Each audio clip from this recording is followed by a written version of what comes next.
my channel. Today I'm going to be talking about A Discovery of Witches by Deborah Hardness. Well, I like to start my book reviews off with the first sentence in the book. So I'm going to read you the first sentence in the book. The leather-bound volume was nothing remarkable. So I'm going to give you a brief synopsis, and then I'm going to tell you what I thought about the book and things that you might like or dislike about the book and what might make you want to read it. Of two characters. It really follows the life of one character since it's a first-person point of view, but her love interest is the male. So the male character is Matthew Claremont, or Matthew de Claremont, as you find out later in the book. And the main character, the woman, is Diana Bishop. Diana is a descendant of witches. I wouldn't necessarily call her a witch herself, which will be explained later on. And Matthew is a vampire. So the journey of the book basically is not only their love story, but it's also them trying to figure out what makes this manuscript, Ashmole 782, so unique, and why is it important to their world. Go over like key elements and my opinions, and disclaimer, these are my opinions and I'm going to try and remain neutral while also stating my opinions so that no one gets swayed to read or not read the book. But again, this is a disclaimer, just my opinions. I'm entitled to mine, you're entitled. So as I said, they're looking for Ashmole 782, and Matthew believes that Ashmole 782 holds the secrets to the origins of all the creatures and how they came to be and all of that, and that's why he wants to find it. Now, as I said before, I wouldn't really classify Diana as a witch just yet because she is not comfortable using magic. She doesn't like using magic. She like swore it off because of her past, and yeah, so that's why I wouldn't call her a witch, but she is a descendant of witches. Like, her family are witches, so she has magic in her. She just refuses to use it, which will be another journey, I guess. That's a journey within a journey for herself, but that's just a character journey. That's not the story journey. So I guess what I would say about this book, what makes it unique, is I guess just the magical world, the fantasy world of it all. Is I personally have never read anything close to it. I've read plenty of fantasy books, but this one has like its own differences, and their magic system is different and all of that, which I'll get into. So I think that the pace of the book is pretty good to me. I think that everything is paced just fine. Now, I would say that somebody might get annoyed with just their love dynamic, and I guess it's not a slow burn, because slow burn entails that the characters don't get together for like majority of the book. They're not really together, but they're together in the book, you could say, for majority of the book. I don't know exactly when they get together. I can't find that page, just don't feel like doing that, but they do get together, not quick, but they get together within reason. But when they are together, it is kind of like they take their time getting, well acquainted with each other and stuff. So if you are a person who likes like quick romances, I would say still give the book a try, because it's not a slow romance, but just know when you begin reading it that it's not really going to be like clicky, it's not going to click instantly. So yeah, that's the pace of their relationship. And then the altogether like storyline pace, them searching for the book, it can get a bit tedious. They're searching for this manuscript, and spoiler alert, they don't find the manuscript in this book at all. There's 43 chapters, so there's 42 chapters of them looking for the manuscript, or even just like talking about the manuscript and what they think it is about and stuff. So I would say that the pacing of that is a bit tedious, but this, you have to remember that this is also part of a trilogy, and this is the first book. So I wouldn't necessarily, if it's a trilogy, I wouldn't want them to find what they're looking for in the first book, or else it's not gonna make me want to read the rest. So that was just the pacing. As I told you before, the book is in first person point of view, and the point of view is Diana Bishop. That's really all I can say about the point of view. I wouldn't say her point of view is pretty okay. As far as first person point of views of characters that I've read in other books, I would say that she has a certain level of maturity. That's what's also unique about this book, at least for me. If you couldn't tell, I'm obviously very young. So reading this book, and the main character, or the point of view that I'm reading in, is of an older person, a person more older than me. I wouldn't say she's old. She's clearly not. I think she's maybe like in her early 30s or late 20s in this book. I'm not really sure, but she's not old by any sense, but she's older than me, and older than some of the main characters that I've read point of views in. So it's definitely a nice change.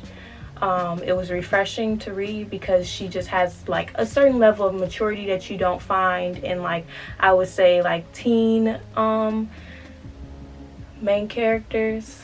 Not to bash them or anything, but this is just a refresher.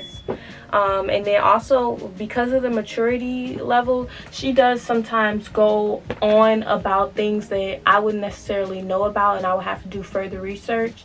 So that wasn't a turn off for me, obviously, because I finished the book. Anyway, that wasn't a huge turn off for me, obviously, because I finished the book. But if you're a person who likes for the book to be like kind of within your knowledge level, so that you don't have to look outside of the book, then I would say that maybe this isn't the book for you.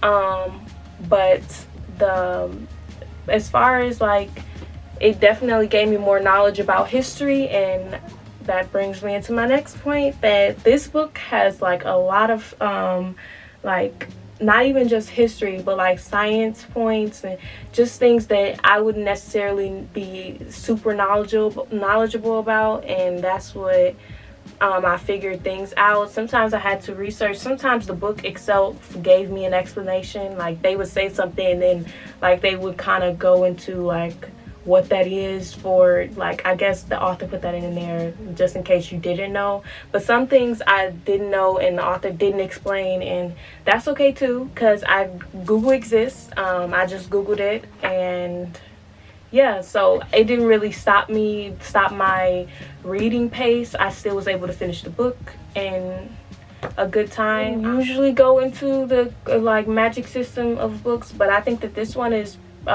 pretty important, just because it's not really like other ones that I've read. I don't know, maybe you have. I'm going to explain it to you, and then you can comment and tell me if you have. So as I said, there's 3 creatures. I would say that there's 4, just because humans do exist. So I'm gonna say that there are 4 creatures, even though they in the book say it's 3. So there's humans. Obviously, I don't need to go into what humans are. Everyone knows what humans are. We're humans. And then, as I said, I'm going to start with witches, since our main character is a witch.